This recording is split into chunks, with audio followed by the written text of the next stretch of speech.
In this question, you have to identify the plant in which strobili or cones are found. Option A, Marchantia.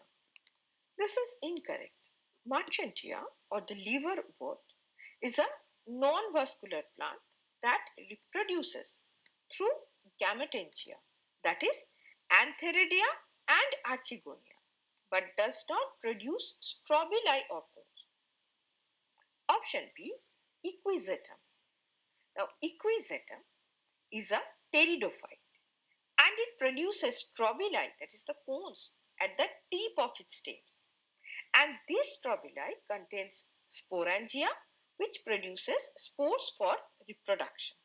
Hence, this is the correct option. Option C, Salvinia. This is also incorrect. Salvinia is a type of aquatic farm, and like other farms, it reproduces via spores but does not have strobili or cones. Option D, Pteris. This is also incorrect. Pteris is another type of farm, and like Salvinia, it reproduces through, but Pteris does not have strobili or cones.